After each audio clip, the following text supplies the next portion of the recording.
Hey everybody, a little update here. Following my hepatic artery infusion pump surgery, I'm swollen really bad, feel like a giant sausage. Um, but that's really the only complaint. It was a legit, what I think was a big time surgery. Kind of going in, I didn't necessarily have that expectation, but I've got a big hockey puck size thing right inside of me in my abdomen. You can kind of see how swollen up I am. I don't have a belly like this, but the pump is right there, and then there's incisions that a robot made that go over to my liver and put a tube, like a catheter, into my liver to ultimately deliver a new type of chemotherapy. Really excited about how that treatment's going to go. For anyone who might be going through this or is faced with this, I'll tell you just a little bit about my experience. The preparation for it. I found out that morning that when they do this, they remove your gallbladder. They hadn't told me that in advance, and I was, kind of surprised and opposed to it. I know what the gallbladder does, helps regulate your gut biome, and I didn't want to lose it, but they explained to me that because it's fed off the same artery, the same hepatic artery, same blood source, that ultimately the chemo does a tough job on the gallbladder anyway, and they'd want to remove it. And I would find out later, after the surgery, that when they found my gallbladder, that it was terribly eaten up and diseased from all the chemo I've had over the last 2 years. They biopsied it, and it wasn't cancerous at all. It was just ate up and sick, and needed to come out anyway, and could have been some of the source of the abdominal pain that I've experienced off and on throughout this. So I guess I'm chalking that up to being a necessary part of this fight. Also, they keep me on blood thinners. That's a part of this whole cancer treatment situation to keep pulmonary embolisms from potentially occurring. That the liver can produce them under these circumstances, and these little blood clots can get into your lungs. And I guess I've had a couple that showed up on CT scans but never affected me in person. So I had to stop taking my blood thinners a few days ahead of time. My blood thinner, they just got me on one, but also no ibuprofen or anything like that headed into it. So I did, and I did. They said I lost about 1.5 pints of blood, but they had blood products on hand to give me in case I needed them, and they didn't use them, and that wasn't ever an issue. Also, before the surgery, they sent me a little nutrition kit with some vitamin D, some vitamin C, and some protein shakes that were, I think, Nestle brand, and then some Ensure pre-surgery carbohydrate drinks. And I got the package. I was supposed to start taking everything 7 days prior, but everything in it was absolute garbage. If you're a nutritionist working in a hospital, taking care of patients, don't try to give them what was in that package. The carbohydrate drink was literally high fructose corn syrup. Just a box, like a box size of boxed wine thing of high fructose corn syrup with sugar. I could have had a soda and it would have done just as good. And those were expensive if you tried to buy them. Because I was just looking them up, like, how do they get away with this? And then the protein drinks, I've been a little bit of a lifter for years, and the protein drinks were just garbage. They had a couple things in them that was positive, but I just got a nice drink mix that was healthy, that didn't have any crap in it. And, it had like glutamine, L-arginine, that type of stuff to help with healing. But it also had like a bunch of just kind of silly sweeteners and additives. No reason for all that. So I got my own protein shakes, drink them up. Got my own drink mix that had the same stuff in it, drank those up, and then because I was instructed to drink this high fructose corn syrup right before the surgery, but I was also allowed to have clear liquids, I had a nice big glass of apple juice, and it seems to have been wonderful. I look at my numbers during the surgery. They peaked at like a glucose of 168, which my glucose never gets that high. So I think they must have given me something during the surgery. I haven't had access to the write-up yet. But yeah, if they give you this pre-surgery workout, talk to your doctors, talk to your nutritionist. And if you're drinking it, but it's labeled and marketed as healthy stuff. And boy, it wasn't. Let's see, what else? They wanted to give me a morphine in my spine prior to the surgery. And they said it helps with some of the pain for a couple of days. And I've had a spinal tap years ago when I had a potential diving injury from diving with my boys back in Saipan during a port visit, and we got back underway.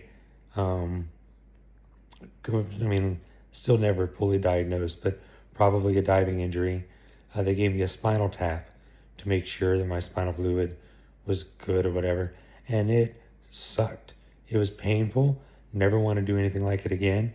The only time in my life where I've actually almost fainted that I remember it was watching my sweet wife get an epidural when she was having a Laura, when she went 30 something hours being certain she wasn't going to have an epidural, but it was 36 hours of labor. And when she got to a certain point, she just asked for it.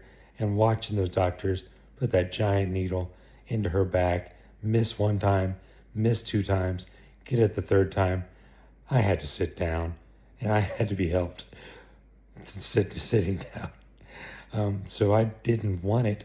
And there was a little girl, like she looked like she was a 22-year-old intern with a septum ring, walks in with consent forms and tells me they're going to give me a morphine shot. And I just kind of get the sense that this is some kind of experimental thing or something new. And I said I need a few minutes to process it. And my surgeon, he could tell what I was doing. I said I'd rather just handle the pain traditionally. He said we don't need to do it. I have trouble trusting a little girl with septum piercing anyway. That's been me, not anybody else. But septum piercing is the only piercing that I'm like, yeah, hang on, I need to know if I can trust you. It's cultural, whatever. Forgive me, I'm allowed to have my quirks. But ended up not doing it. Glad I didn't do it. I'm on a pretty good pain management protocol. I remember they gave me a couple anti-nausea things. Never been nauseous with any of the anesthesia stuff. They intubated, and I asked somebody that wasn't a student who was good at it to intubate me because I had a bad experience when I got my tonsils out at Wright-Patterson Air Force Base. I don't know who intubated me, but man, they did a lot of damage, and my tongue was bruised so bad it hurt more than my throat with my tonsils being burnt out. But I couldn't tell I had been intubated. I could tell because I looked up prior to the surgery whether or not they normally do a urinary catheter. I could tell that they decided to give me a urinary catheter.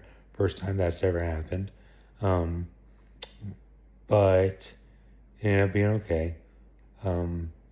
just took me a while when I realized I had to go potty for, to get it going. But the surgery, what else? She told me she was giving me the pain meds and they accessed my port, which is over here, where they normally give me my chemo, and they just pumped in the anesthesia, and they didn't count down. We didn't talk.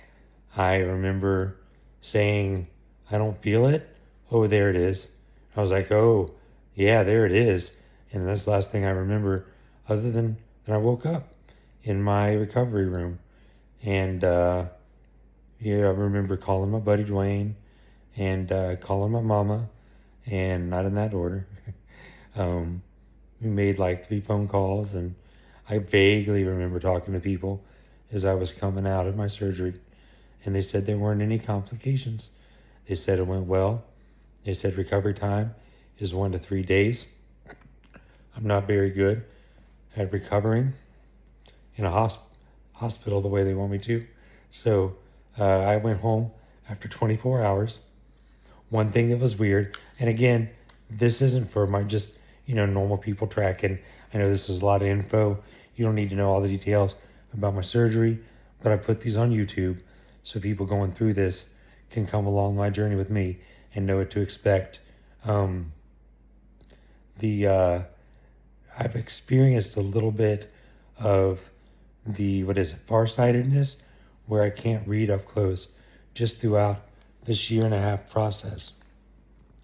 And if I would have thought about it and out of here, I'm going to have to stand up. You guys will get to see what that's like 5 days after. It's not too bad. I got my balance. I'm in a recliner. I'm in a nice recliner. 0 gravity in my living room. I probably need both arms.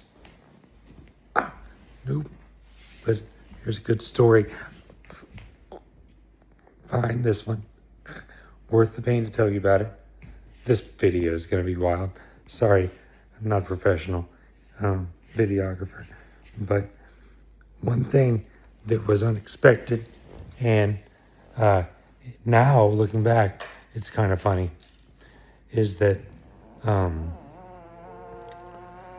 it really messed with my eyesight. Not my normal eyesight. I had PRK years ago, around the same time. I had my tonsils out at Wright-Patterson Air Force Base, and it's great, still good, but I could not even remotely read my text messages or my Facebook messages. It was so close, or anything so close was so fuzzy. I needed reading glasses. I thought I was shot. I don't know what they gave me, but it destroyed my ability to see anything up close. I was worried I'd lose it forever, but the doctors told me that it would go away after a couple of days, that it was related to the anesthesia. And one of the doctors asked me literally if I needed anything, and I had gotten my pain medicines worked out. I was feeling pretty good, laying there in the bed, bored out of my mind. I had a little punching bag that had a big suction cup stuck to my tray, and I was punching it. My sister-in-law Stephanie got it for me for Christmas, and I'm already barely waking up and I'm training. But I told her, do you guys have some readers, like some reading glasses somewhere? Maybe some patients leave them or something. And she was caught off guard and said, yeah, she had some, and it took her about an hour. But I found out what she did was she went down to the store and actually bought me a pair of reading glasses. And these, I don't know why she thought they'd go with my pasty pink and pleasant complexion, but she got me these. Everybody says they look great on me. I don't know. I guess my blue eyes, the orange contrast my blue eyes pretty well. Anyway, it has gotten significantly better, but not 100% back to normal. So I ordered another set of reading glasses off of Amazon that are regular, there's no prescription, but they're bifocals. So I can see far just by looking there. But if I look down through the bifocals, you know what bifocals are, I can see clearly right here in front of me. So that's kind of neat. They worked out. They were like $17 for 2 pair. And if you're going through this, if you have any of that going on in your eyes, or maybe you're somewhere around 40 years old, that might happen. So take into consideration. It's been 5 days and I'm getting better already. But there is a lot of abdominal pain.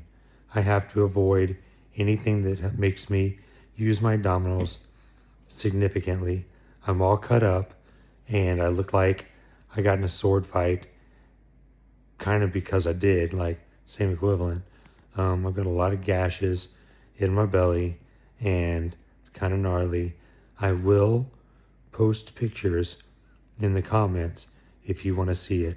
I was thinking about trying to figure out how to plug them into this video, or maybe even showing you on the video, but a lot of you don't want to see that. I don't blame you. And it's also pictures from a couple days ago, right when I came home. But it's bigger, it's swollen up now, it's more bruised, and I'm glad I didn't have anything scheduled. My unit gave me 30 days convalescent leave. I don't plan on sitting here on my butt for 30 days, but it's been good being able to sit on my butt for the last, came home Thursday, Friday, Saturday, and Sunday, so 3 days. I did come home after 1 day. At Vanderbilt, they counted me as an extreme fall risk. There's a lot of stories to go with that, but every time I wasn't going to lay there in the bed and go potty in one of those little urinals. So every time I stood up to go potty, a whole team of young nurses barged into my room thinking I was laying on the floor and couldn't get up. And I asked them to stop doing it to their own detriment, because, one time one of them got a pretty big eyeful. I think I concealed things pretty well, but it was their own fault. I think that's why I got to come home after 1 day. But I'm doing well, and I'm blessed. I don't have to understand why God has this as a part of my healing to praise Him for it. I hope and just pray right now for anybody who's going through anything similar, that the Lord heals you completely and you never have to go through any kind of surgery, go under the knife as a part of your healing process. But if you do, continue to praise. God does these things, all good and perfect gifts. I know I'm not quoting it perfectly, but come from the Father of lights. And, this surgery at this time in my life, being able to afford it, still being able to have paid leave while I get better, those are wonderful gifts. And I'm experiencing peace in this recliner in a way that I don't ever experience, because I just love to go, and always be doing something, learning something, experience something, or bugging somebody. So pray for me, for supernatural and natural healing, that the swelling would go down. There is a lot of swelling. It's not too painful, but it is concerning. It's a Sunday. I messaged him Friday night about some concerns. Not enough for me to go to the ER, but I expect to hear from people tomorrow. And I think everything's going to be okay. My temperature's been good. No signs of infection following the surgery. That's outstanding. No signs of complications. That's outstanding. And after all that narcotics, the plumbing is all working well. And I'm pretty excited about getting on the other side of this, maybe a week from now, when the swelling starts to go down. I'll be able to actually enjoy this time off. But thank you for your prayers. Today is January the 11th, 12th now, It's 2 in the morning. Weird sleep cycle, of course. Sitting here, I will share you the meds they gave me before I sign off here.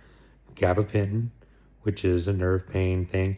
I don't think it does anything, but I'm taking 300 milligrams every, I think it's 6 hours. Acetaminophen, because that's apparently easier for my liver to process, but we all know that doesn't do anything compared to ibuprofen, especially being in the military. I did get permission to take ibuprofen as needed, so I got that. I got some muscle relaxer that I can't read without my stylish reading glasses here.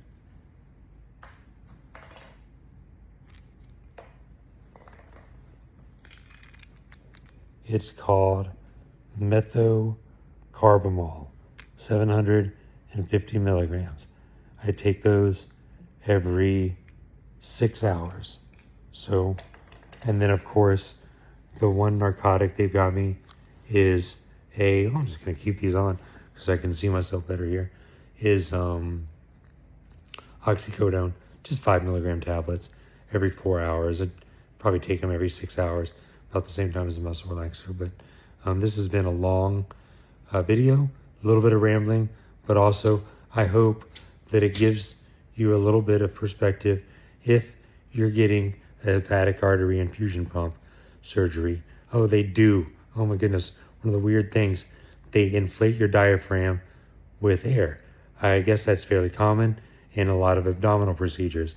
It doesn't just come down quickly. I think that's a lot of the swelling that I've got going on. That's odd. So other than that, I think, they took out 2 lymph nodes. That was another thing. The 2 lymph nodes that had been swelling a little bit around my liver, that a radiologist mentioned that we might want to keep an eye on, because those can, be a target of the metastatic disease. And they were swelling, and they did send them in for a biopsy, and we haven't got that back yet. I still am in talks with Houston. They still haven't kicked me out of reconsideration for their liver transplant research program. Either way, if those lymph nodes come back negative, it's a really strong case for me qualifying because there's no cancer outside of the liver. And if they come back positive, then it's still an optimistic look in the sense that, they've removed them and they're not in me anymore. So they scraped some stuff. They did see something on my liver. I feel like they haven't told me the whole story behind this one yet, but while they were in there, they did observe a dark patch or something on my liver, which I don't understand, and I don't need anybody trying to tell me, hey, I experienced that, this is what it is, you're gonna die. That's kind of how I learned I had liver cancer to begin with. So just leave that one alone if you think you're an expert. But I will say they did scrape some of it off, cut a little part of it off, send it off for a rapid biopsy, and it came back negative. So far everything they've tested, no other cancer, just cancer in the liver. And I just praise God through all this. So I love you guys. Keep praying, and I've gotten a lot of you the coins that you asked for. A couple of you I missed out on, and I haven't put any in the mail. I had very few people ask for a coin via mail and send me their address. I got a couple for you guys, and really glad to get them out here once I'm a little more mobile. So God bless you all. I love you. Keep praying for me. Let me know how I can pray for you, and I'll give you an update as soon as I have one. Bye.